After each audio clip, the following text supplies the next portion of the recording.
Hoy te Hoy digo. confío en empezar. Muy buenos días. Ustedes, no sé si... ¿Aló? Hola, se escucha, se te escucha bien. Ah, perfecto. Bueno, voy a dar inicio al Ateneo programado para el día de hoy acerca de cardiopatías congénitas en el adulto. Esto a propósito de un caso clínico que se presentó en el servicio de cardiología de nuestro hospital.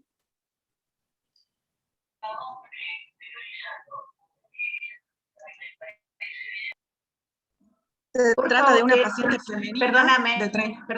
Perdóname un segundito, por favor, los que están con el micrófono prendido, les pido que por favor lo apaguen, así queda solamente el de Jessica. Gracias.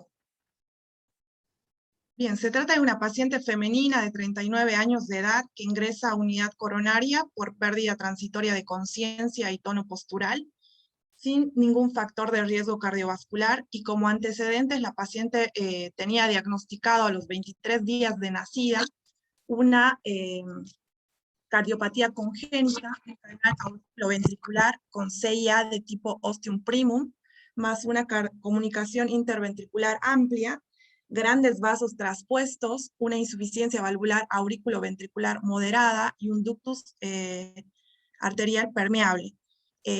Hasta el momento que la paciente ingresa a la unidad coronaria no había recibido ningún tipo de corrección quirúrgica, se dejó a su evolución natural de la cardiopatía, y además refería un cuadro de parestesias e hipoestesia transitoria del hemicuerpo izquierdo a los 18 y 37 años de edad, por lo cual en el primer evento que tuvo a los 18, ella queda anticoagulada con acenocumarol.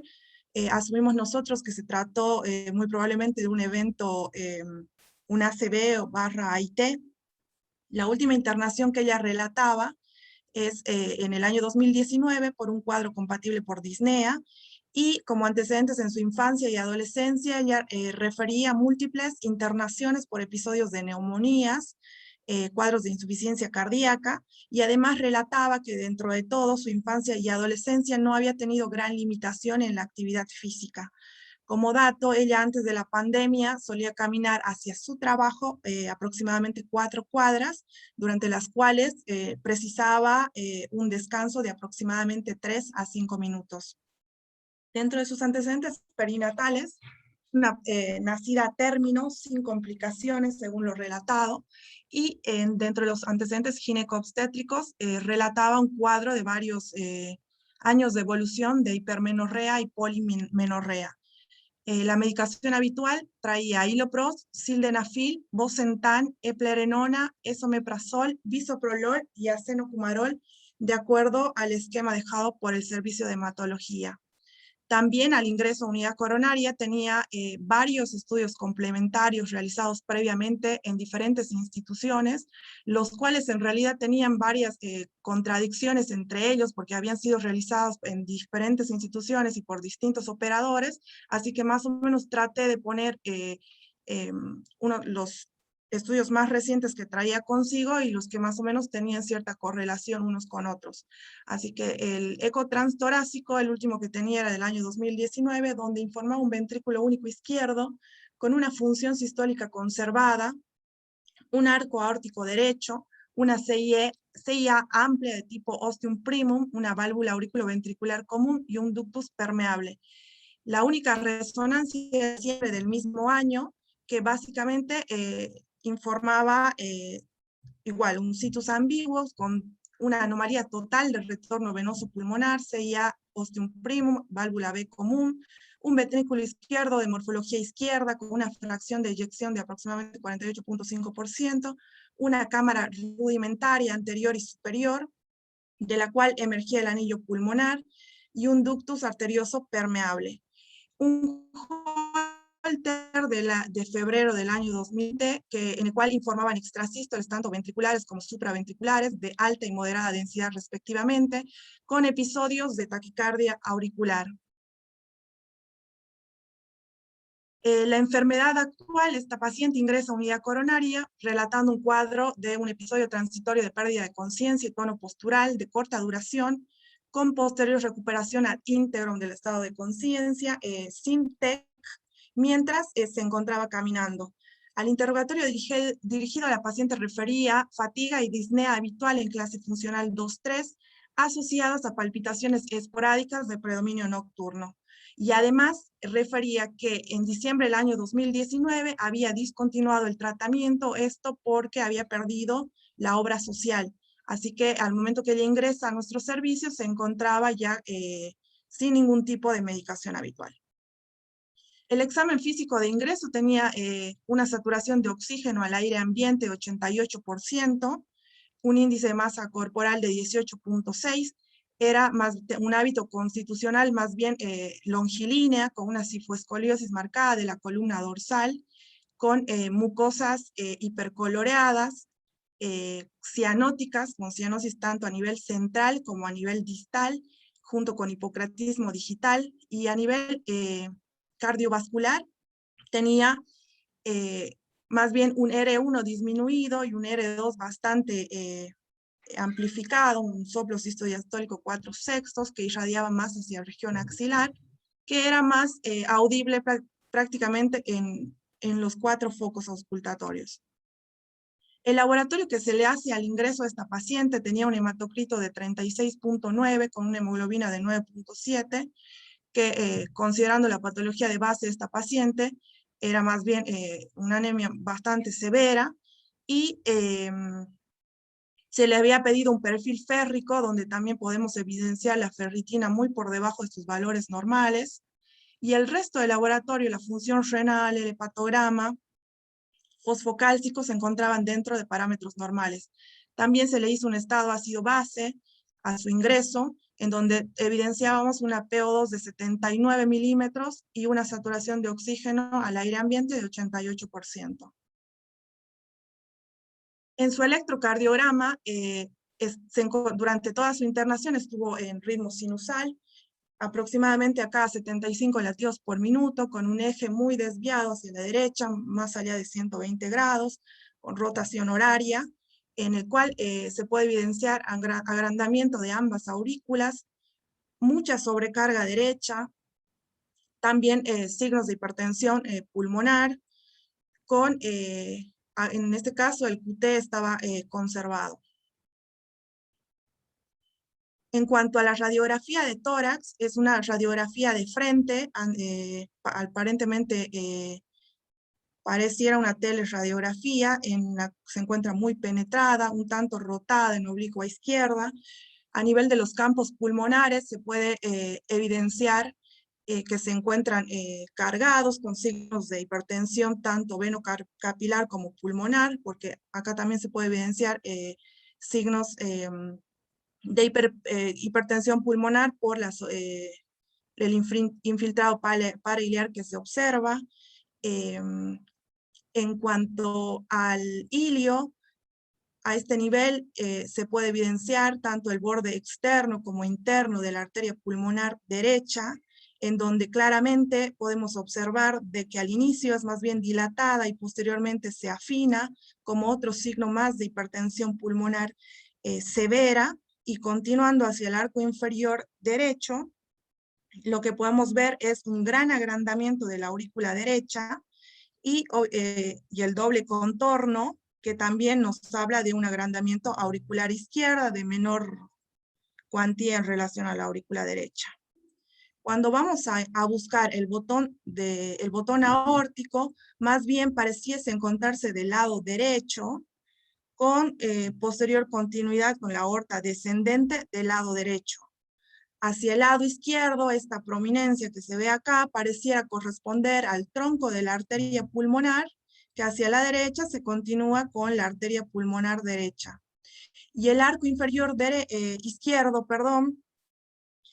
bastante elongado, podría corresponder a la sobrecarga del ventrículo derecho, tomando en cuenta la mega aurícula derecha que se ve del lado derecho, ¿no? Básicamente, en resumen, es una placa de tórax de un paciente con signos de hipertensión pulmonar severa, con un botón aórtico y una aorta descendente hacia el lado derecho, y bueno, que también se puede evidenciar signos de hipertensión venocapilar y mucha sobrecarga derecha. A continuación, voy a dar paso al doctor Germán Souto, que nos va a explicar los hallazgos encontrados en el ecocardiograma transtorácico que se le realizó a esta paciente durante su internación. Hola, buen día. ¿Me escuchan? Sí, Germán, perfecto. Buen día, se te escucha perfecto. Perfecto. Bueno, inicialmente a la hora de valorar este tipo de pacientes, de determinar de tal complejidad, sobre todo los que no tenemos la experiencia suficiente como para ver este tipo de pacientes, es hacer en un principio un análisis segmentario y secuencial de todas las estructuras cardíacas que estamos viendo para poder identificarlas y saber qué es a qué nos estamos enfrentando, ¿sí? Así que inicialmente lo que hacemos es una vista subcostal para determinar lo que es el situs, que el situs nos determinaría la posición visceroatrial, y lo normal sería que sea un situs solitus, o sea que la aurícula derecha sea derecha y que tanto el hígado como el apéndice se encuentren a la derecha del cuerpo. Pero bueno, en este caso, en un principio, cuando lo valoramos, no sé si se le puede dar play a los videos. Sí, no tenemos un eje corto, pero bueno, no. Sí, pero en un principio nos pareció solitus, pero bueno, después determinando los antecedentes de la paciente, finalmente no pudimos determinar cuál era el solitus de la paciente, por lo que quedó determinado como ambiguo. No sé, la siguiente. Bueno, y en esta ventana supraesternal, lo que observamos es dos flujos, uno continuo y uno de características venosas, que más adelante se ven los Doppler. La siguiente, por favor, Jessica. Bien, y acá vemos en el supracardíaco, vemos un flujo de características venosas, con lo que determinamos que este era un retorno venoso pulmonar anómalo, mientras que en el otro flujo, con el pulsado, vemos un flujo continuo bidireccional que lo identificamos como un ductus pequeño, en el cual hicimos un Doppler de la aorta abdominal y no tenía un flujo diastólico reverso significativo como para pensar que sea un ductus de tamaño muy grande. La siguiente. Bien, y acá ya en las vistas apicales lo que podemos observar es un ventrículo con una CIB amplia, ¿sí? En realidad, o sea, anatómicamente tenemos dos ventrículos, pero se comporta funcionalmente como un ventrículo único. Vemos que las paredes son lisas, predominantemente lisas, y que la mayoría de las cuerdas tendinosas van hacia las paredes del ventrículo izquierdo, por el del ventrículo único, por lo que interpretamos que el ventrículo es predominantemente izquierdo, ¿sí? Y un ventrículo predominantemente de morfología derecha sería el rudimentario, ¿sí? Acá vemos la CIB amplia, y acá podemos ver también el septum interauricular, una solución de continuidad compatible con una CIA tipo ostium primum, y una valva B común, ¿sí? De morfología displásica y con algo de prolapso, ¿sí? Que genera un reflujo leve a moderado. La siguiente, por favor. Bien, acá más de lo mismo, o sea, acá vemos las características del ventrículo, que es predominantemente izquierdo, y acá vemos el rudimentario, que parece ser derecho, sobre todo porque en este caso las cuerdas van hacia el septum, que es característico del ventrículo derecho, y acá observamos lo que son las emergencias de ambas arterias, ¿sí? Si volvés para la anterior, por favor.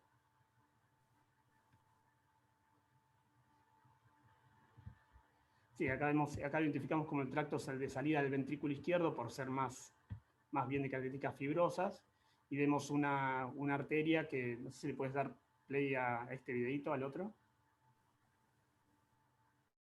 Bien, que se esboza una bifurcación, por lo que interpretamos que es la arteria pulmonar emergiendo del ventrículo morfológicamente izquierdo, por lo que interpretamos que estaba traspuesta la paciente.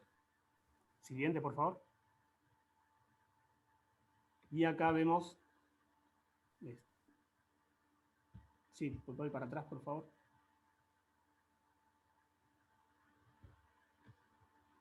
Sí, y acá vemos lo que identificamos como el tracto de salida del ventrículo derecho por sus características de tipo rodete muscular, en la cual emerge, si vos podés volver para atrás, bueno, emerge un vaso que lo identificamos como la aorta, emergiendo del ventrículo rudimentario, del ventrículo derecho. ¿Sí?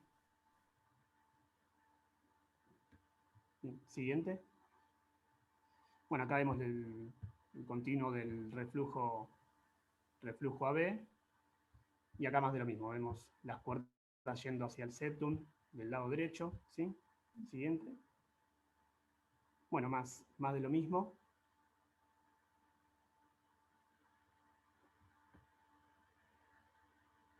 Acá más vistas de lo que acabamos de describir.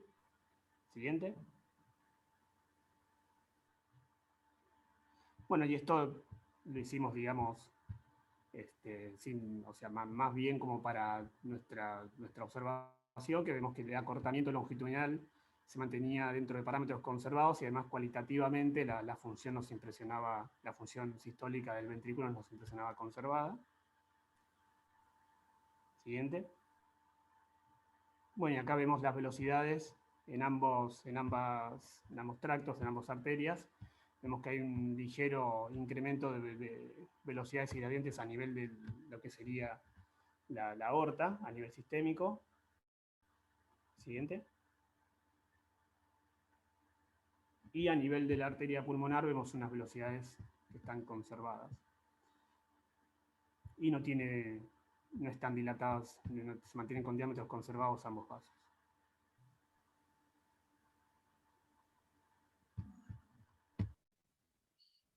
Ok, con toda la descripción de los hallazgos, tanto clínicos como a nivel de los exámenes complementarios, se llegó al diagnóstico de un síncope de alto riesgo por cardiopatía estructural y electrocardiograma normal.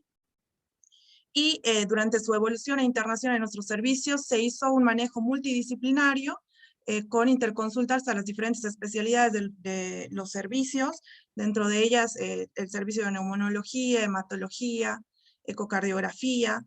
Se realizó también comunicación con especialistas en este tipo de cardiopatías congénitas en adultos, y cursó una internación prácticamente hemodinámicamente estable, no tuvo ningún tipo de complicación, y como a su ingreso se había evidenciado un hematocrito menor a 30, y considerando la patología de base de esta paciente, se decidió estudiar esta anemia. Se pidió un perfil férrico en el cual evidenciamos niveles de ferritina y saturación de transferrina muy por debajo de lo normal, por lo cual se realizó hierro endovenoso durante 4 días, y también se transfundieron 4 unidades de glóbulos rojos para optimizar el hematocrito y hemoglobina. Como había abandonado su medicación habitual, se decidió iniciar nuevamente a titular con toda esa medicación para su hipertensión pulmonar, y por el antecedente de hipermenorrea y considerando que la paciente debería permanecer anticoagulada y tomando en cuenta, nosotros interpretamos la anemia severa secundaria a estas pérdidas que la paciente tenía ya de varios años de evolución. Entonces, junto con el servicio de ginecología se decidió iniciar el tratamiento con desogestrel, y lo que hicimos fue contactarla y derivarla a un centro de mayor complejidad donde puedan acompañarla y hacerle un seguimiento adecuado para su patología de base. La medicación con la que se fue al alta: omeprazol, bucentan, sildenafil, eplerenona, bisoprolol, desogestrel y acenocumarol, y el seguimiento al alta por los diferentes consultorios y especialidades. Actualmente sé que la paciente se encuentra en seguimiento en el hospital italiano, que es donde tenía la obra social, tenía cobertura ahí, y se encuentra en plan de un trasplante cardiopulmonar, así que está a la espera de su trasplante. A continuación voy a hacer un breve resumen de cardiopatías congénitas en adulto, haciendo hincapié en el ventrículo único y síndrome de Eisenmenger, dado el caso clínico que se presentó a nuestro servicio.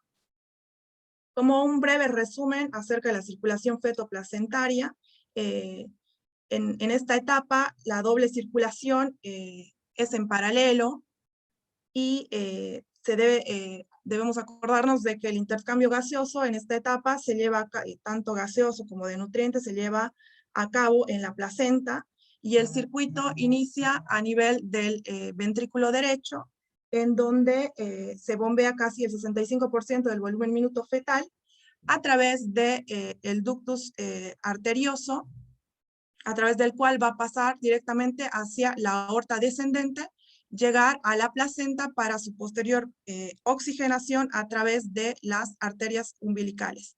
A partir de la placenta, y una vez oxigenada la sangre, va a salir por la vena umbilical haciendo un bypass a nivel hepático, y se va a continuar hasta su unión con la vena cava inferior, que viene trayendo toda la sangre desoxigenada de los miembros inferiores, y se va a unir a través del conducto venoso para posteriormente desembocar en la aurícula derecha y pasar por el foramen oval hacia la aurícula izquierda y posterior ventrículo izquierdo, aorta ascendente y circulación sistémica.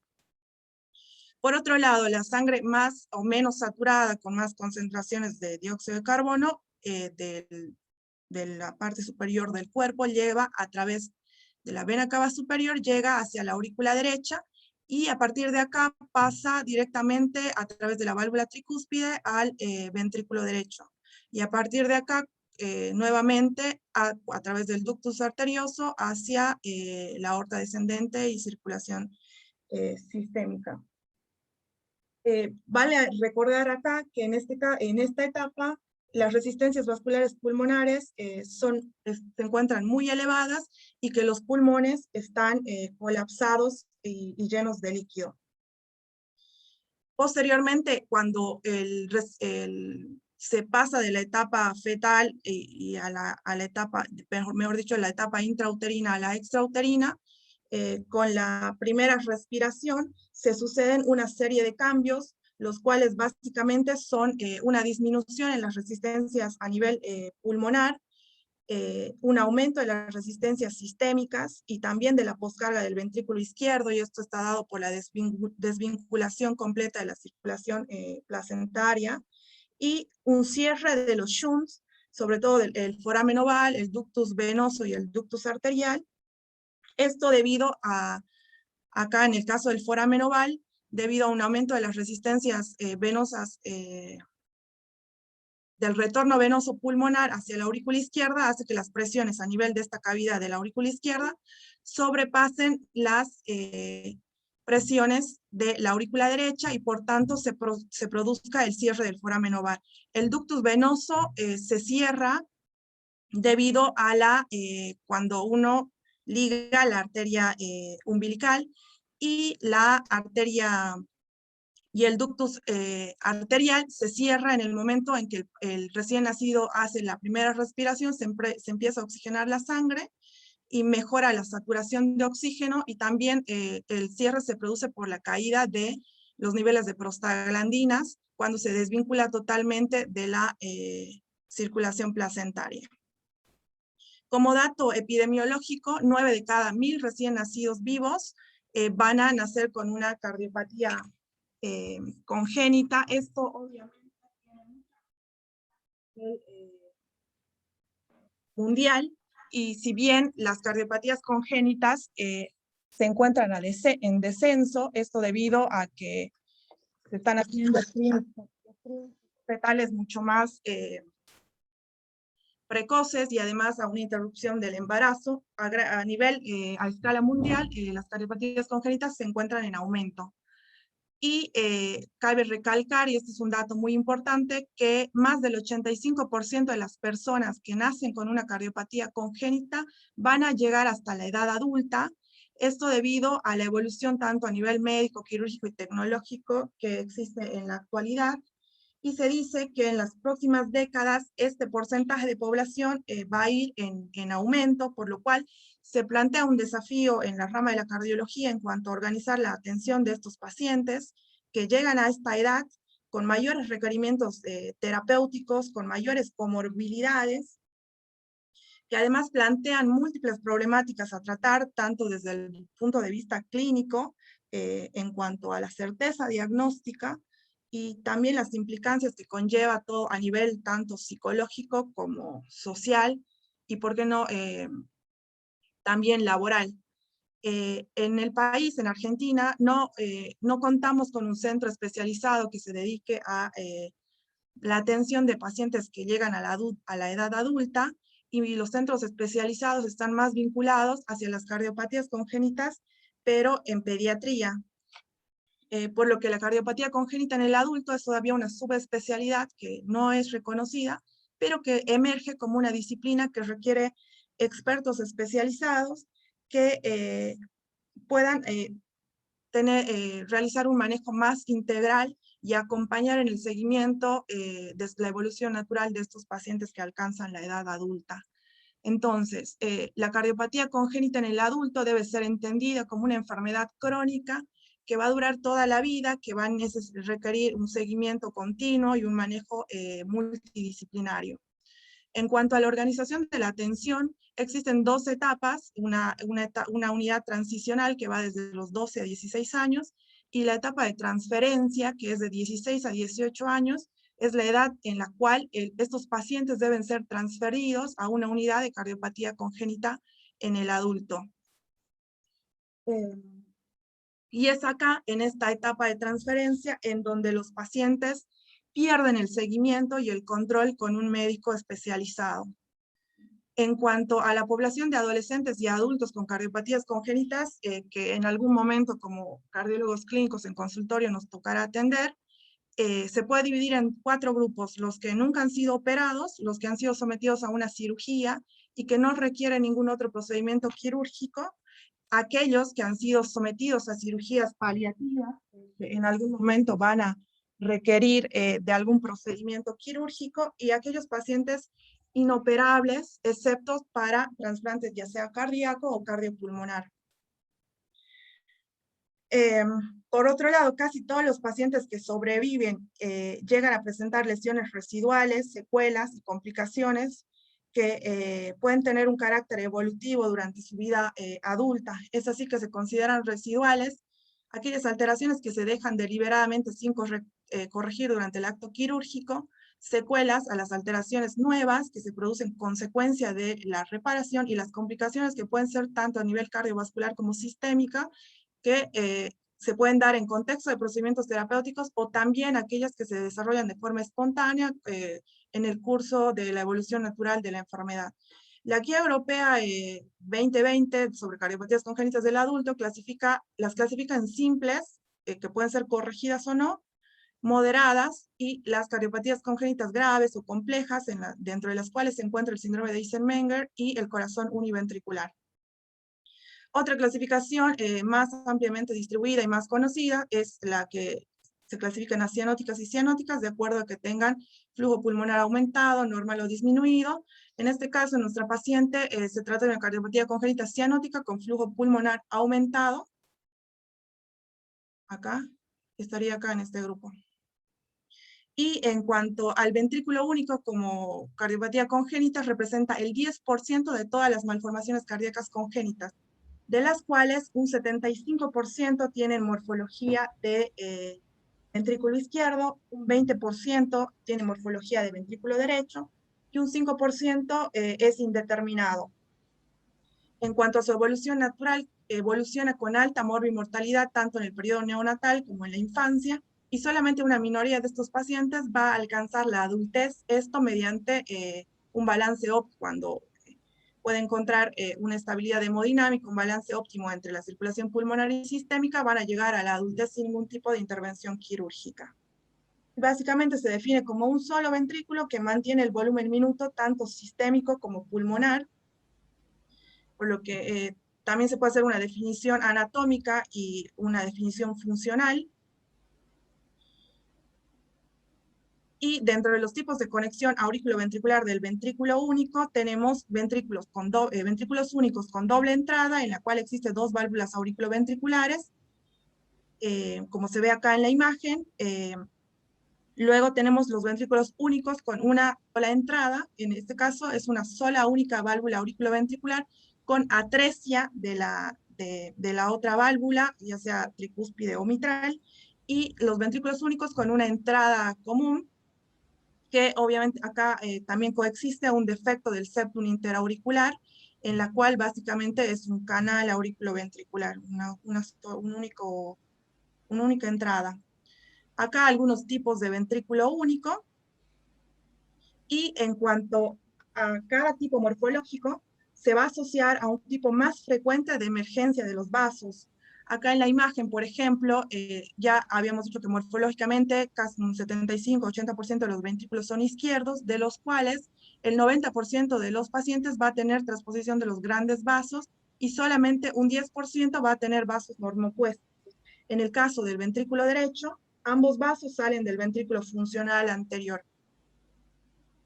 En cuanto a su fisiología, hay que tener en cuenta la característica hemodinámica es una completa mezcla del retorno venoso, tanto sistémico pulmonar a nivel auricular y ventricular, y se trata de una circulación en paralelo, es decir, que la saturación de oxígeno es la misma en todas las cavidades.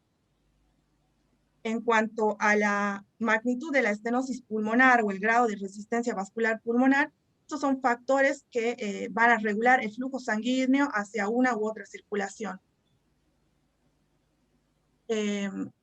Los pacientes que llegan a mantenerse estables hemodinámicamente, lo harán solo si llegan a obtener una relación entre el flujo pulmonar y flujo sistémico alrededor de 1. Si existe un desbalance en esta relación entre el flujo sanguíneo pulmonar y el sistémico, entonces estaríamos enfrentados ante dos tipos de situaciones. Un flujo pulmonar disminuido, en donde la relación pulmonar y sistémica es menor a 1, la cual se traduce clínicamente por cianosis o hipoxemia, y esto en contexto de obstrucciones intracardíacas, en el caso de las estenosis valvulares o subvalvulares,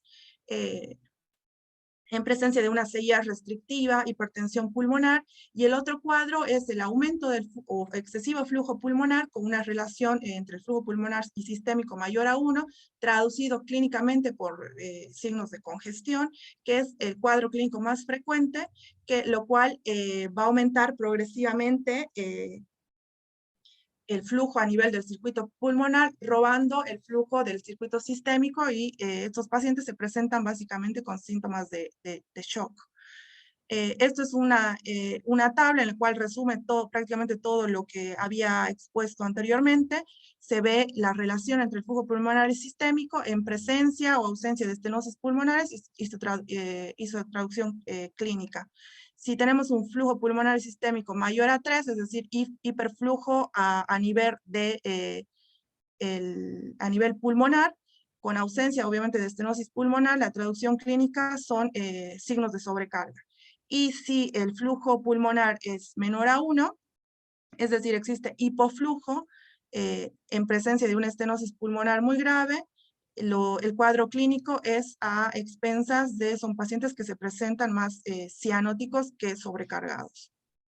En cuanto a sus manifestaciones clínicas, puede cursar con estenosis pulmonar en el 60% de los casos, o sin ella en un 40%, y la clínica es con estenosis pulmonar similar al de una tetralogía de Fallot, y sin estenosis pulmonar similar a una CIB y C e hipertensión pulmonar. En cuanto al diagnóstico, el diagnóstico se lo establece por medio de una radiografía de tórax, lo cual nos va a orientar con campos cargados o disminuidos, con una evidencia o no de cardiomegalia. El eco transtorácico en este tipo de patologías es de vital importancia, ya que nos va a permitir caracterizar de manera más precisa la anatomía, los tipos de ventrículo único, la morfología de ellos, describir las lesiones asociadas que tenga el paciente, y evaluar el grado de estenosis pulmonar y la función ventricular. En cuanto al cateterismo, es el único método diagnóstico que nos va a permitir medir de manera exacta la saturación de oxígeno en cada cavidad, y actualmente la resonancia magnética tiene más importancia en la evaluación, sobre todo anatómica, de este tipo de patología. El objetivo del tratamiento básicamente es crear un sistema en el cual el retorno venoso sistémico pase de manera efectiva por el pulmón y el retorno venoso pulmonar acceda a la periferia, mejorando de esta manera la saturación. Lograr una relación entre el flujo pulmonar y sistémico que se encuentre alrededor de 1, una saturación sistémica normal sin sobrecarga volumétrica, proteger al ventrículo único y obviamente la válvula auriculoventricular. El tratamiento quirúrgico está basado en 3 etapas, en el cual es primordial y de vital importancia reconocer el estado hemodinámico de nuestro paciente, es decir, si es un paciente con hipoflujo o hiperflujo pulmonar, y de acuerdo a esto, la primera etapa va desde el recién nacido hasta los 6 meses, en el cual básicamente lo que uno trata es de prevenir la hipertensión pulmonar y la miocardiopatía. La segunda etapa desde los 6 meses a 2 años, en donde se deriva el retorno venoso de la cava superior a la arteria pulmonar, y la tercera etapa a partir de los 2 años de edad, donde lo que se va a hacer es derivar el retorno venoso que proviene de la cava superior y cava inferior a la arteria pulmonar por medio de la cirugía de Fontan. En la etapa 1, que es más bien paliativa, lo que es en menores de 6 meses, en caso de pacientes que cursan con hiperflujo pulmonar, lo que se hace es un cerclaje a nivel de la arteria pulmonar, es decir, se hace una pseudoestenosis moderada de la pulmonar, tratando de reducir las presiones que van hacia el lecho vascular pulmonar, y de este modo la hiperresistencia y también la sobrecarga. Y en el caso de los pacientes que cursan con hipoflujo, se hace una anastomosis subclavio pulmonar, que en este caso mejora la saturación, sí, pero trae consigo también mayor sobrecarga. En la etapa 2, a partir de los 6 meses en adelante, se hace una anastomosis terminolateral de la cava superior a la arteria pulmonar derecha, lo cual va a mejorar la saturación y también los signos de sobrecarga. Y en la tercera etapa, a partir de los 2 años de edad, se hace una anastomosis por medio de un tubo extracardíaco de la vena cava inferior hacia la arteria pulmonar derecha. De este modo, la sangre desoxigenada que proviene de los miembros inferiores llega directamente a través de la arteria pulmonar a oxigenarse hacia los pulmones y de ahí hacia el ventrículo único. El pronóstico de nuestros pacientes va a depender de un diagnóstico preciso, de seleccionar adecuadamente el momento de la intervención, de evaluar los riesgos y el tipo de intervención, y obviamente que el tratamiento tiene que ser de manera individualizada para cada paciente de acuerdo a sus requerimientos.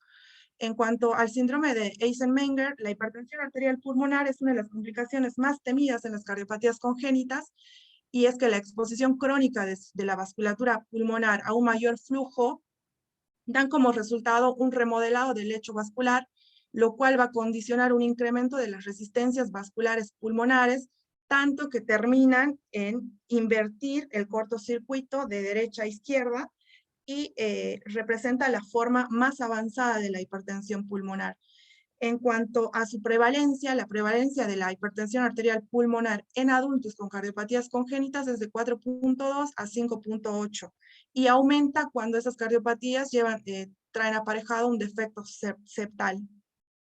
Y el síndrome de Eisenmenger en este caso representa un 3.5%. Esto es importante dado que los pacientes con cardiopatía congénita que desarrollan el síndrome de Eisenmenger van a tener duplicado el riesgo de muerte por cualquier causa y triplicado el riesgo de internación por falla cardíaca o arritmia. En cuanto a su fisiopatología, existe un hiperflujo pulmonar con transmisión de la presión sistémica, hay vasoconstricción arteriolar pulmonar, obstrucción vascular secundaria a trombos, un incremento de la presión venocapilar, y se dice que después del primer año de vida, la hiperresistencia vascular pulmonar ocasiona ya cambios a nivel del lecho vascular, los cuales se tornan más bien irreversibles. El cortocircuito Perdóname, Jessica, podrías ir redondeando porque si no, no nos van a quedar mucho tiempo para las preguntas y para la discusión. Gracias. Perfecto, ahí trato de resumir. En cuanto, bueno, es básicamente lo mismo que expliqué, las alteraciones se ven a nivel del lecho vascular, con aumento del flujo, la presión, lo cual va a generar hipertrofia de la media, lesión de la íntima, fibrosis y lesiones plexiformes, y el síndrome irreversible, que es el de Eisenmenger. En cuanto a las anomalías frecuentes en el síndrome de Eisenmenger y su traducción clínica, este síndrome debe ser entendido como una enfermedad que afecta a toda la economía humana, es decir, varios órganos y sistemas se ven afectados por esta patología. Es así que dentro de las anomalías existen eritrocitosis secundarias, cuya traducción clínica puede ser la hiperviscosidad, el déficit de hierro. También está afectada la coagulación, viendo en estos pacientes diátesis hemorrágicas, sangrados a cualquier nivel, arritmias, disfunción hepatobiliar, renal. En cuanto al diagnóstico, bueno, estos son algunos estudios complementarios que nos van a ayudar a arribar al diagnóstico, y el tratamiento de estos pacientes con hipertensión pulmonar debería ser tratado en centros especializados, y el receptor de endotelina, el Bosentan, tiene una indicación 1B en pacientes con síndrome de Eisenmenger y clase funcional 3. Es importante el tratamiento de soporte en estos pacientes, sobre todo medidas de contracepción y evitar el embarazo, dado la mortalidad para el binomio feto-madre que es muy elevado, que esos pacientes estén vacunados, el diagnóstico y la deficiencia de hierro y la anemia relativa, evitar la deshidratación, la profilaxis para endocarditis e infecciones, y la anticoagulación, que es muy discutida, pero siempre y cuando el paciente tenga indicación precisa como la fibrilación auricular, un trombo pulmonar, o en caso de nuestra paciente que tuvo accidentes cerebrovasculares, la anticoagulación estaría indicada. En realidad no existe un tratamiento específico, pero el uso de vasodilatadores, los mismos que se utilizan para la hipertensión pulmonar idiopática, también tienen efecto en cuanto a mejorar la clase funcional, mejorar el test de la marcha, así que el tratamiento médico se basa en el mismo que para la hipertensión pulmonar. Y el trasplante cardiopulmonar está reservado para pacientes que tienen ya síntomas muy graves y muy mala calidad de vida, y el pronóstico, bueno, la sobrevida con seguimiento médico es hasta los 40 a 50 años, y las causas de muertes más frecuentes son muerte súbita por arritmias, hemorragias e insuficiencia cardíaca. Muchas gracias. Bueno, muchísimas gracias, Jessica. Muy bueno todo, la verdad que hiciste nos enseñaste un montón de cosas, porque estos son pacientes que nosotros habitualmente no vemos, no llegamos a ver. Bueno, vamos a empezar la discusión. Tenemos hoy el honor de tener una invitada de lujo, que es la doctora Amalia Elizari, que es una gran amiga de la casa y muy querida, y además es la jefa de cardiopatías congénitas del adulto del Instituto Cardiovascular de Buenos Aires. Así que en un ratito, Amelia, te vamos a exprimir tu presencia acá. Pero me gustaría que antes de empezar con las preguntas y con la palabra de Amalia, discutamos un poquito algunas cosas que vimos en esta presentación. A mí me gustaría, que está el doctor Hugo Garro, ver un poquito el electrocardiograma de la paciente. ¿Estás ahí, Hugo? Te vi hace un ratito.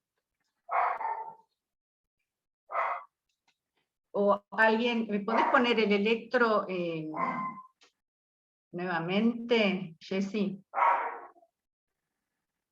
Porque hasta donde yo tenía entendido, la comunicación intraauricular tipo ostium primum o canal AB se asociaba con, uno podía sospecharlo cuando veía en el electrocardiograma un hemibloqueo anterior. Ahora, esta paciente que tenía una comunicación intraauricular en el contexto de un ventrículo único de tipo izquierdo, a mí me parece que lo que tiene es un hemibloqueo posterior. Entonces me gustaría saber si hay alguien de electrofisiología para comentarlo un poco, y además también el tipo de hipertrofia derecha que tiene, que creo que no se comentó. ¿Alguien quiere hacer algún comentario sobre esto?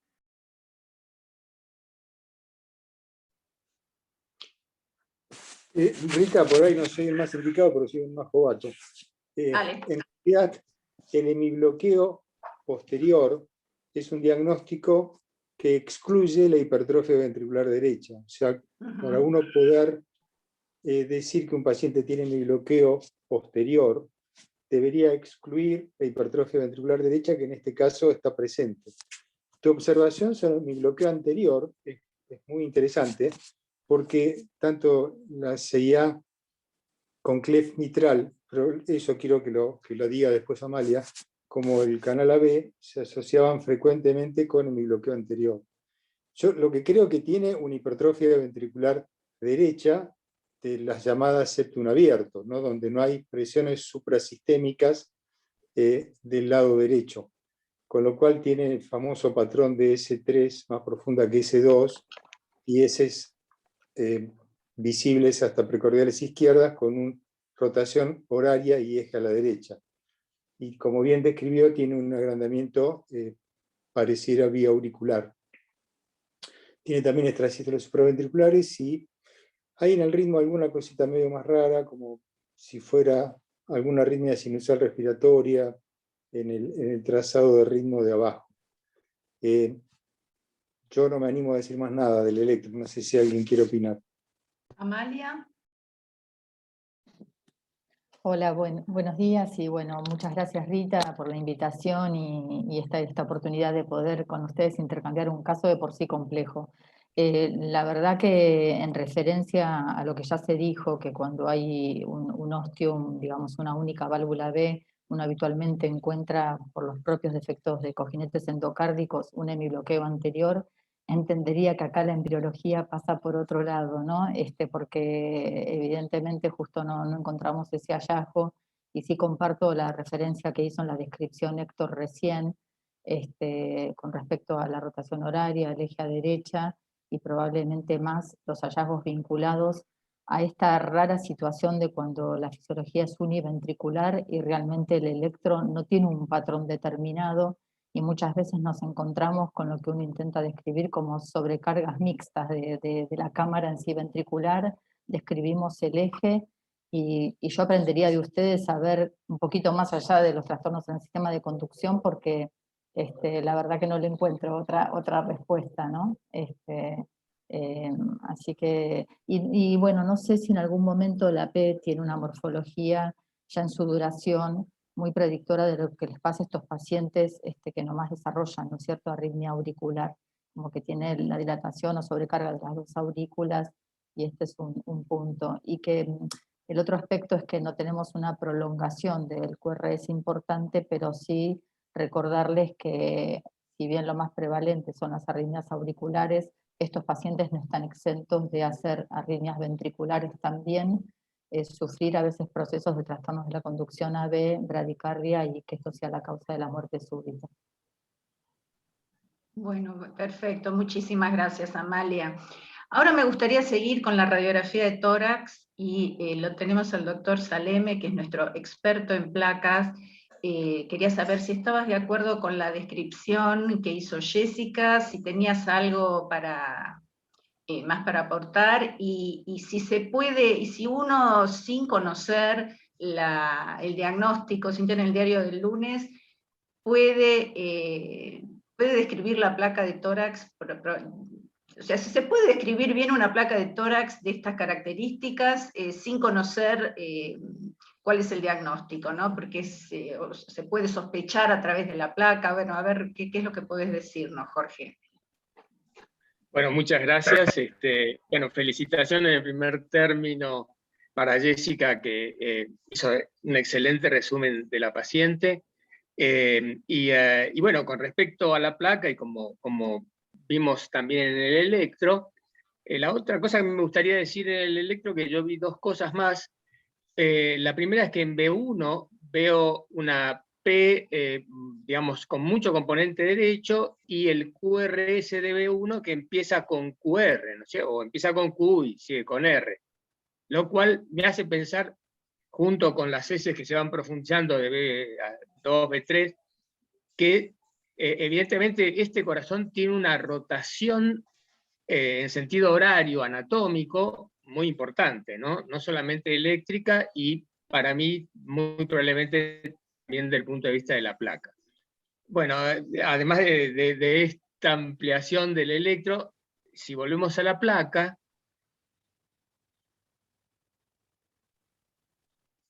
la placa, digamos, además de las características técnicas de muy penetrada, evidentemente para mí tiene los campos cargados, porque para semejante penetración que uno vea estos campos son campos cargados. También veo una redistribución del flujo, porque si ustedes ven cerca de los diafragmas, hay mucho más claridad de los campos que lo que hay en los vértices o en el campo medio. La otra cosa que interesa es ver los hilios, y tenemos un hilio derecho que parecería tener un componente mixto, tanto venoso como pulmonar. Venoso por lo algodonoso para esta penetración, tanto el hilo derecho como el hilo izquierdo, y en el derecho parecería tener una arteria pulmonar derecha sumamente gruesa y que se afina rápidamente, como se ve en las hipertensiones pulmonares severas, ¿no?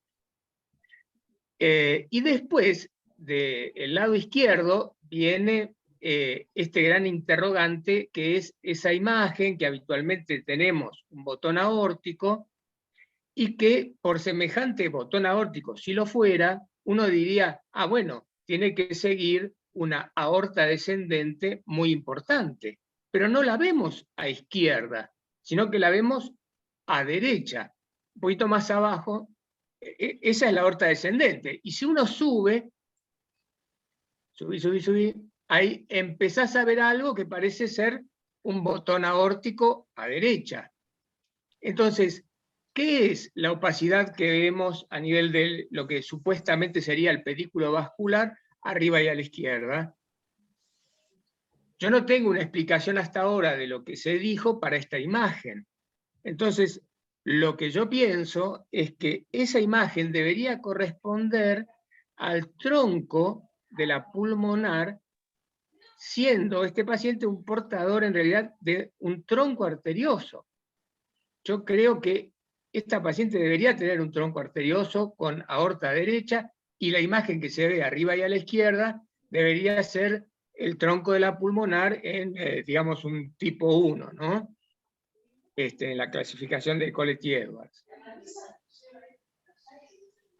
Después, a nivel de la asistencia cardíaca propiamente dicha, tenemos una gran aurícula derecha, también una, marcar la aurícula derecha.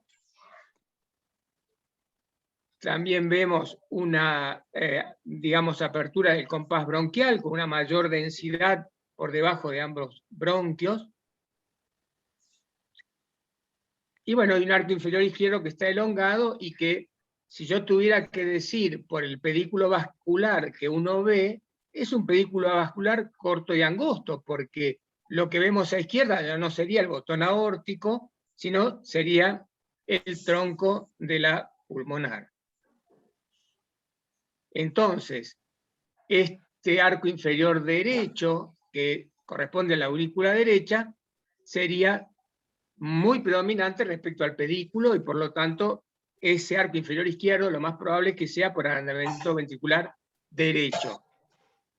Esto coincidiría con el electrocardiograma, que es básicamente de un derecho, que tiene izquierdo, no lo niego, pero que es más de derecho que de izquierdo. Y para mí la placa, lo cual no quiere decir que no tenga, por supuesto, un ventrículo único, pero me parece que además debería tener un tronco, digamos, un tronco común, ¿no? Eso quería decir. Gracias. No, gracias, por favor. Jorge. Amalia, ¿qué te parece lo que acaba de decir Jorge Saleme? Bueno, la verdad que primero felicitarlo por la cantidad de descripciones que logra hacer de la radiografía, con todo un razonamiento así paso a paso. Yo, nada, simplemente en casos, no como este, porque debo reconocer que la verdad que creo que esta combinación que llegue sin cirugía previa a los 40 años y esta anatomía es la primera vez que la veo así en combinación de los defectos, pero sí habitualmente toda la referencia que hizo Jorge a un pedículo vascular angosto es característico de la situación donde los grandes vasos tienen transposición, como así también esta prominencia que tiene el hilio pulmonar derecho, muchas veces por la misma disposición anatómica de cuando los vasos están traspuestos. Esto es muy característico de cuando vemos la placa en estos pacientes. agregando todo el detalle que él dio con respecto a interpretar la hipertensión pulmonar, la rotación horaria, y otro dato que por ahí daría, porque también se ve con frecuencia en la práctica, es cómo nos cuesta determinar la morfología cuando la fisiología es univentricular, si uno analiza las características que tiene esta cámara ventricular, ¿no? Uno dice, bueno, parece más derecha por la morfología, y después nos estamos encontrando, poniendo el ojo en el ecocardiograma en una cámara que tiene predominio morfológicamente izquierdo. Con respecto a la referencia que él hizo de interpretar que es un tronco arterioso, que es también una patología compleja, donde tenemos un único vaso arterial que sale desde los dos ventrículos, y que directamente desde ese vaso arterial tendríamos la conexión de las ramas pulmonares. Digamos, en general interpreto que se ve con más prominencia la aorta en sí, como habitualmente la vemos, y entonces por ahí no lo hubiera justo pensado, ¿no? Pero me parece muy interesante que él lo haya planteado como alternativa así en este diagnóstico. Y fuera de lo cardíaco, recordarles que cuando estamos frente a una paciente con cianosis, mujer, como es este caso, es muy frecuente la prevalencia asociada de alteraciones en columna, esqueléticas, como se ve en la placa, como así también desde el punto de vista clínico, que tienen prevalencia alta de disfunción tiroidea. Así que, pero bueno, estoy aprendiendo mucho, yo, gracias. Acá hay una pregunta sobre el situs a partir de la placa. No comprendo muy bien la pregunta con lo de situs, que no me queda claro. O sea, la pregunta sería, ¿cómo están dispuestos los vasos? A ver, la pregunta dice, ¿el situs a partir de la placa? Digamos, lo que yo pienso... Determinar el tipo de situs a nivel de la placa, eso es lo que dice. Sí, sí, lo que pasa es que no me queda claro lo de situs, pero mi interpretación es que de la opacidad que se ve en el medio, claro, yo no tengo forma de señalarlo por ahí, vos podés señalar la aorta derecha, Jessica, señalar el borde derecho de la aorta. Acá la pregunta más especificada dice a partir de la burbuja gástrica y la morfología bronquial. Hagamos una cosa chiquita de esto para no estar todo el tiempo hablando de la placa, porque hay mucho más para discutir. Claro. No, yo creo que tiene el hígado a la derecha y la burbuja gástrica a la izquierda, sí. Disculpame. No creo que es un situs. Simplemente quería agregar que el doctor Mario Vargas es un colega del Perú, un maestro, fisiólogo, cardiólogo excelente, bueno, que nos está acompañando. Simplemente eso es quien te hacía la pregunta. Bueno, muchísimas gracias. Digamos, yo pienso que acá hay una transposición de los vasos, no un situs inversus ni totalis ni parcial, ¿no? Perfecto. Bueno, para Amalia, te pregunta Andrés Dini, en base a tu experiencia en pacientes adultos, el rol del cateterismo derecho en estos pacientes. Bueno, sin dudas, fundamentalmente cuando queremos establecer con certeza el diagnóstico de la hipertensión pulmonar, necesitamos hacerlo. Por ahí uno lo puede inferir a partir de la clínica, como se hizo en este caso, y de algunas características que nos puede aportar también a veces el ecocardiograma. Pero si uno quisiera de alguna manera rotular y medir con precisión las resistencias vasculares pulmonares, nos vemos en la necesidad de tener ese dato con el cateterismo, como así también la presión de fin de diástole de la cámara ventricular, y definir que existe en este escenario hipertensión pulmonar cuando hay un gradiente transpulmonar que sobrepasa los 6 milímetros de mercurio. Digamos, a mí me gustaría ya empezar a hacer referencia que más allá de la forma anatómica del ventrículo único que tengamos, todos estos pacientes sufren de alguna manera con la no existencia de un ventrículo subpulmonar como normalmente lo tenemos. Entonces, todo lo que describió, la verdad que muy bien Jessica en la presentación, de las distintas, digamos, tratamientos quirúrgicos paliativos que se le pueden ofrecer a estos pacientes, no son más que con el objetivo de direccionar el flujo venoso sistémico, ¿no? Es decir, flujo desde las venas, esto es lo ideal, flujo de ambas venas cavas que directamente conectemos a la arteria pulmonar, interpretando que no existe un ventrículo subpulmonar. Y de esta manera, como ya se explicó, estos pacientes desarrollan inevitablemente cianosis, mejorarles la hipoxia a partir de esa conexión. Que si ella por ahí hace referencia a la imagen gráfica de la cirugía de Fontán, que se veía muy bien, ¿no? Exactamente, ahí, bueno, entonces, este es uno de los conceptos que me parece importantes para llevarnos hoy todos, que más allá de la anatomía de base que el paciente tenga, el objetivo va a estar dado en que el cirujano nos va a ayudar en conectar este tubo del tamaño de la vena cava inferior, direccionando el flujo de ambas venas cavas directamente al circuito pulmonar. Esto permitió que estos pacientes sobrevivan, porque si no se morían de hipoxia todos. Tenemos el orgullo de recordar que cuando Fontán en el año 70, la descripción la hizo en el 71, y originalmente conectaron la aurícula al circuito pulmonar, es decir, fue tradicionalmente la conexión atrio-pulmonar, simultáneamente a ese hito, el doctor Guillermo Kreuser acá describió la misma intervención. Esto permitió salvar muchas vidas, y con el tiempo se supo, como nosotros recordamos, que la patología, digamos, después venía en trombos, arritmias y claudicación digamos, o complicaciones serias de estos pacientes, y fue finalmente fines del 88 que un grupo francés encabezado por Marc Deleval describieron entonces esta conexión, quitando a la aurícula del circuito y logrando llevar todo el flujo venoso sistémico directamente al circuito pulmonar. Esto que vemos en la gráfica es lo que idealmente podemos ofrecerle a todos los pacientes, y yendo puntualmente al caso de presentación de hoy, sabemos que esta paciente, por seguramente múltiples circunstancias, no tuvo acceso ni a un diagnóstico precoz, ni a una interpretación de lo que pasaba en su fisiología pulmonar, y no llegó a tener ninguna instancia paliativa. Gracias, Amalia. Gabriel. Sí, buenos días. Bueno, nuevamente felicitarla a Jessica y por la brillante presentación, y agradecerle nuevamente a...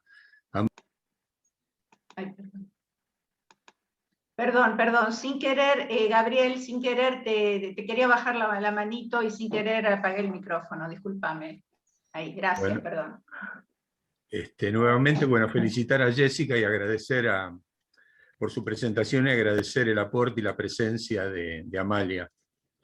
Ya que estamos hablando de tratamiento, quería preguntar si este paciente puntual que tenemos hoy, en lugar de la alternativa que se está barajando en el hospital italiano de hacer el trasplante cardiopulmonar, se podría llegar a corregir el defecto y hacer el trasplante, pero solo pulmonar. Quería consultarle eso.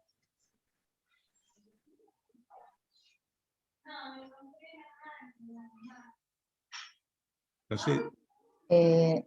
Gabriel, la verdad que personalmente no tengo experiencia, digamos, en la indicación así solo ni siquiera del trasplante cardiopulmonar ni pulmonar. Un poco sabemos la limitación que tenemos en programas en nuestro país de esto, y de alguna manera, no haciendo referencia a que estos procedimientos se hacen en centros realmente con mucha experiencia, sabemos que la morbilidad postquirúrgica termina siendo muy alta, a tal punto que muchas veces compite con el cuidado de manejo de tratamiento médico, ¿no?, de ellos. Concretamente, entiendo que acá lo que tenemos es una patología pulmonar, pero compleja, ¿no?, porque tiene también anomalías en el retorno. Tendríamos que sin dudas tener un cateterismo que no sé si pobre justo ya se le llegó a efectuar, pienso que no, a ser derivada al italiano. Y la verdad que yo hubiera pensado en el abordaje de todo, ¿no? Si uno plantea un tratamiento de trasplante y por lo cardiopulmonar, porque sin dudas este ventrículo va a claudicar en algún momento.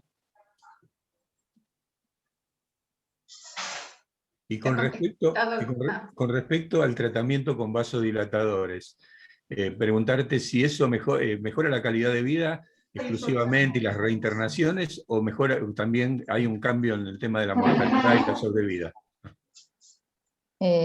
Bueno, digamos, ahí nuevamente, probablemente yo en la práctica, idealmente intentamos tener las mediciones por cateterismo para poder de alguna manera tener datos que ya sean objetivos y que también nos hagan interpretar si el paciente está teniendo solo enfermedad en la vasculatura pulmonar o a esto se asocia algún componente postcapilar del ventrículo, como habitualmente nosotros interpretamos en las cardiopatías habituales de nuestros pacientes, ¿no? En las adquiridas. Suponiendo que, como es este caso, que concretamente inicia un cuadro de disnea o insuficiencia interpretada como cardíaca, a punto de partida de su cianosis, hipoxia y enfermedad vascular pulmonar, la primera línea de tratamiento con demostración de haber beneficiado a estos pacientes mejorando la capacidad funcional son los inhibidores de la endotelina. Hoy día la tendencia es combinar la medicación junto con los inhibidores de la 5-fosfodiesterasa, que es un poco lo que la paciente venía recibiendo, si mal no recuerdo, el Bosentan y el sildenafil. Todavía no hay una demostración certera de que esto mejore la mortalidad en este grupo, pero sin dudas lo que vemos en la práctica es que mejoran la capacidad funcional. Simultáneo a esto, que Jessica lo describió muy bien, no podemos olvidarnos que estos pacientes deben recibir las vacunas, la asesoría de anticoncepción y embarazo, que tenemos que ser cautelosos con el uso de diuréticos y de beta bloqueantes, que puntualmente a ella, por ello se la sacaría, digamos, porque cualquier hipotensión en estos pacientes puede traernos más problemas que beneficio. Y por supuesto siempre recordar que cuando la eritrocitosis es un mecanismo de compensación en este contexto de hipertensión pulmonar, es muy importante que valoremos el metabolismo de hierro como se hizo en este caso, de hecho la han transfundido también, porque el predictor de riesgo de los eventos neurológicos en estos pacientes no está relacionado a la eritrocitosis o por ahí poliglobulia como la llamamos, sino fundamentalmente a demostrar que estos pacientes tienen glóbulos rojos que son patológicos y hipocrómicos, digamos, con falta de hierro. Y ya la Clínica Mayo, hace ya muchos años, en la década del 90, hizo un trabajo justamente demostrando que el riesgo de ferropenia era lo que los enfrentaba a las complicaciones neurológicas. Así que desde nuestro aporte clínico, digamos, es muy importante que en el laboratorio siempre evaluemos función renal, metabolismo del hierro, dosemos ácido úrico, que es un predictor de la disfunción renal, bueno, creo que no sé si me estoy olvidando, y el perfil tiroideo, como remarqué, porque es muy prevalente que hagan hipotiroidismo también. Bueno, excelente, gracias, muchas gracias. Amalia, antes de darle la palabra a Alejandro Aedo, que quería hacer una pregunta, tenemos también participando la doctora Paula Kaplan, que es la encargada de hipertensión pulmonar en el hospital, y quería preguntarte, Paula, con respecto a las drogas vasodilatadoras, como lo comentó recién Amalia, ¿cuál es tu opinión y qué evidencia conoces al respecto? Hola, ¿cómo están? Gracias por invitarme. No sé si ahí activé la cámara, pero me parece que no funciona. Bueno. Sí, se te ve, ¿sí? se te ve, sí, se okay. te ve tomando mate, todo. Excelente, doctora Daza, me encantó la presentación, y Amalia, como siempre, me encanta cuando te puedo escuchar. Dijiste ya lo importante acerca de la medicación vasodilatadora pulmonar específica, que es esta evidencia a partir del estudio BREATHE 5 acerca de el uso de Bosentan específicamente dentro de los que conforman los bloqueantes de los receptores de endotelina, esos fármacos, que es la única evidencia de peso acerca del tratamiento de los pacientes con síndrome de Eisenmenger en clase funcional 3 particularmente. Pero a partir de esa evidencia se extendió a una indicación 1A en las últimas guías de práctica respecto de las cardiopatías congénitas en el adulto, que están publicadas este año. Con respecto al resto de los medicamentos vasodilatadores pulmonares específicos, la evidencia es bastante menos sólida, y por eso las recomendaciones de las guías de práctica de cardiopatías congénitas en el adulto ponen niveles de recomendación de clase 2 o nivel 2, A o B, con un nivel de evidencia más pobre. El problema, creo yo, reside en que la mayoría de los estudios pivotales que permitieron comercializar los productos vasodilatores pulmonares específicos a lo largo de la historia de su creación e incorporación como herramientas de tratamiento, incorporaron pacientes con cardiopatías congénitas, los que evaluaban la respuesta en pacientes con hipertensión pulmonar del grupo 1, pero los pacientes con cardiopatías congénitas incorporados en esos estudios eran pacientes con cardiopatías congénitas de baja complejidad. Por lo tanto, la información que surge en todos los estudios post-hoc que se hicieron sobre este subgrupo demostraron respuestas con todos los medicamentos que estamos acostumbrados a usar, sildenafil, ambrisentan, selexipag inclusive, que es un análogo de prostanoides por vía oral que está desde hace relativamente poco en el mercado, respuestas favorables para este grupo de pacientes, pero nunca se incorporaron pacientes con ventrículo único, ni con cardiopatías extremadamente complejas. Por lo tanto, la evidencia disponible para ese grupo es ninguna. Lo que sí quiero comentar en particular es que esta paciente estaba recibiendo prostanoides, además de del sildenafil y del bosentan que recibía por vía oral, y los prostanoides que estaba recibiendo eran por vía inhalada y eriloprost. Y más allá de que existe algo de evidencia del uso de epoprostenol en estos pacientes, el epoprostenol, saben ustedes, que implica el uso de una vía central y una infusión endovenosa continua, y en estos pacientes se desaconseja por lo peligroso del procedimiento. Entonces esta paciente, a pesar de que la evidencia no es muy robusta y que para prostanoides inhalados hay evidencia más pobre aún, parecería haber estado lidiando con su hipertensión pulmonar bastante bien a lo largo de la evolución de su cardiopatía muy compleja, ya que tiene una sobrevida hasta los 39 años.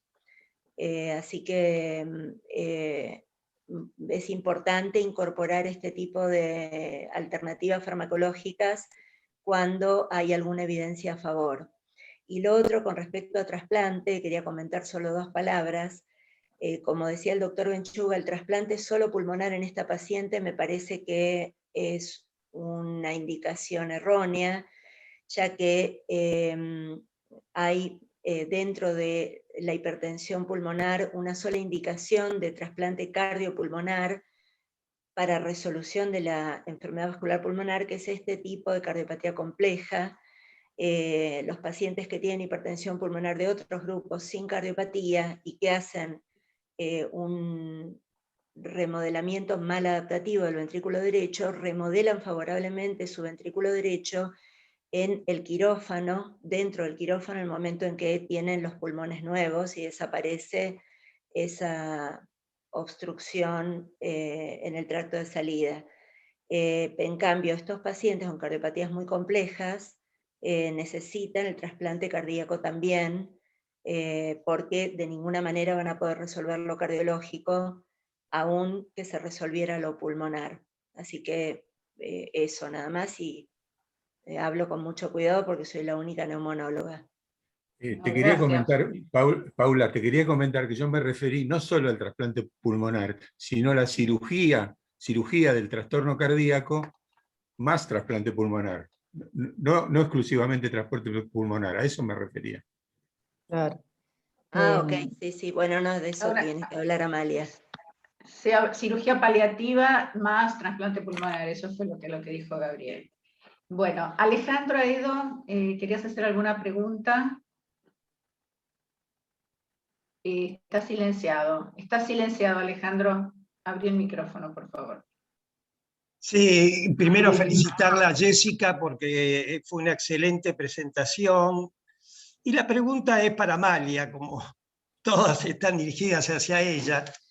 Lo que más me llamó la atención es cómo hay una sobreviviente, 39, cómo llegó esta chica a los 39 años con semejante cardiopatía congénita, ¿no? uno hubiese pensado que con semejante comunicación interventricular se tendría que haber muerto en los primeros meses de vida por insuficiencia cardíaca, y realmente no podía creer que llegó a los 39 años sin ningún tipo de intervención.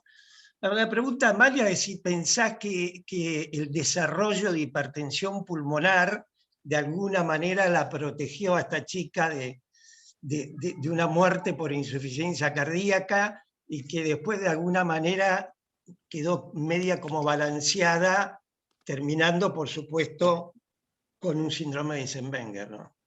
Sí.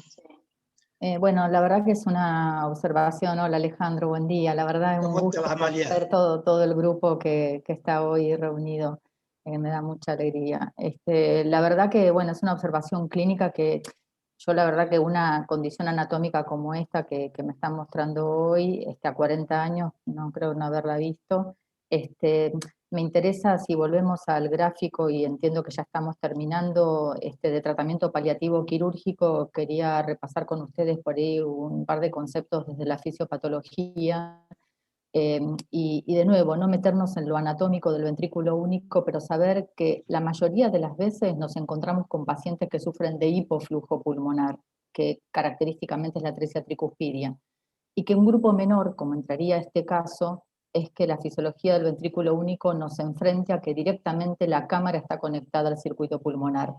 Esto lleva inevitablemente a una enfermedad en la vasculatura directamente. Los pacientes suelen tener anatómicamente algún grado de restricción de flujo, es decir, algún grado de estenosis pulmonar o subpulmonar, pero sin duda su evolución natural, si no tienen oportunidad de un tratamiento quirúrgico, es como vos marcás, que vivieron siempre en esta condición con la cual uno podría interpretar que al final se adaptó. De todas maneras, la mortalidad, yo diría que es 99.9, es altísima, y creo que desde el concepto de ponerle el rótulo de Eisenmenger, estamos pensando en la enfermedad en la vasculatura pulmonar como mecanismo predominante a su hipertensión pulmonar, ¿no?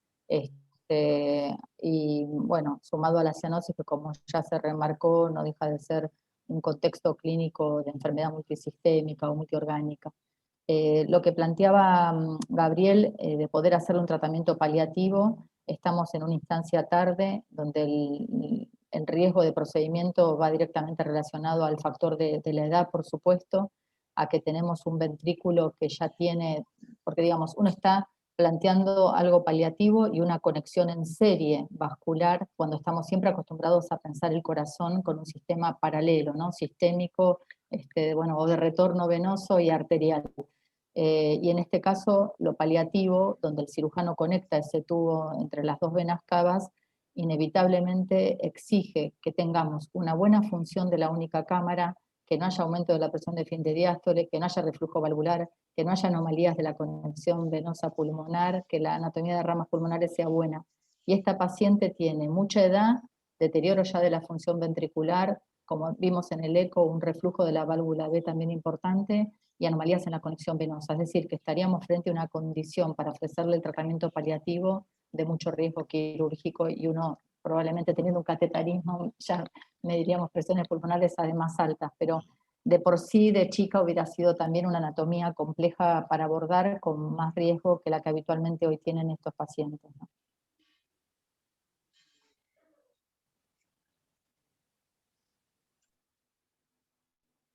Bueno, muchísimas gracias, Amalia. Justo, ¿querés hacer algún comentario? Bueno, yo solamente quisiera agradecer y felicitar a todos. Y no sé si hay alguna pregunta, si no damos por terminado el Ateneo. Primero felicitar a Jessica, brillante la presentación. También a los organizadores, soy consciente del esfuerzo de Germán y también sobre todo de Gabriel de haber acompañado la preparación de este estudio y todos los que han comentado los diferentes estudios complementarios. Y, por supuesto, saludar, transmitirle mi alegría de volver a ver a Amalia después de tanto tiempo, que sepan, por supuesto, que la queremos mucho y que la consideramos parte del equipo. Y bueno, y agradecerles a todos a ver esta situación tan especial nuevamente de estar recluidos en casa, de estar presentes acá haciendo ciencia. Así que bueno, que tengamos un largo, buen fin de semana y nos vemos el miércoles. Bueno, Bueno, muchas gracias. Gracias Justo, gracias Amalia, Paula, y bueno, nos vemos. Un beso para Paula también, ¿eh? Un beso para Paula también. Saludos para todos. Gracias Amalia, saludos a tu Chao. papá. Muchas gracias. Sí, por supuesto que le voy a contar, Gracias, se va a poner Un abrazo, contento. Marcelo, Le voy a por mostrar favor. el electro, a ver qué piensa. Sí, por favor. Después favor. le paso el dato al grupo. Saludos. Un gusto. Gracias. Chao, chao. Un beso, Amalia. Chao. Buen fin de semana. Chao. Igualmente, Para cuídense. todos.